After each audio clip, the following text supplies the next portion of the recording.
Thank you for coming. These are the words of our Lord Jesus Christ. In both Matthew 11:27 and Luke 10:22, Jesus said, "No one truly knows the Son except the Father, and no one truly knows the Father except the Son." I read this at my father's funeral when Adam was just 4 years old, and I never thought I'd have to read it again.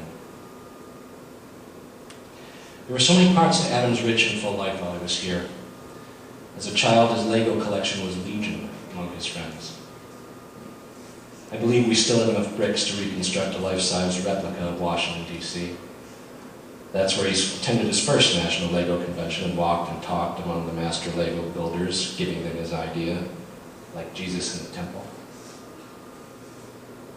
When we lived in San Diego, we never missed a Comic-Con. Almost 10 years running, every year I would lose him in the crowds and find him there, sitting among the video game developers and the artists, making friends, beating at their games.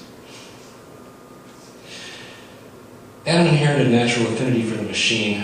If it had anything to do with computers, Adam likely knew about it before anyone else. Standing Christmas and birthday wish was always the latest new computer. He had more processing power on his desk than most of the companies I ever worked for. You read in the obituary about Adam's fascination with history. He loved being with the World War II reenactors, as close as he could get to living that particular history. In addition to the books and the politics and the battles he loved to read, he wasn't satisfied just collecting the guns, the clothes, the food. He wanted to live it as his grandfathers had. He studied it like a natural anthropologist.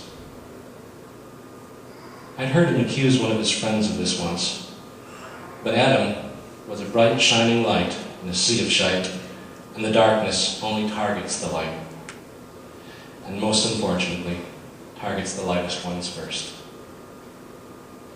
How many of you friends of Adam's heard his mom say, "I love you, Adam," and Adam would always say, "I love you, Mom," right back.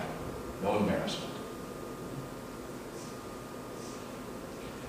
So highly intelligent and curious, creative, he was resourceful at problem solving and a razor-sharp sense of humor.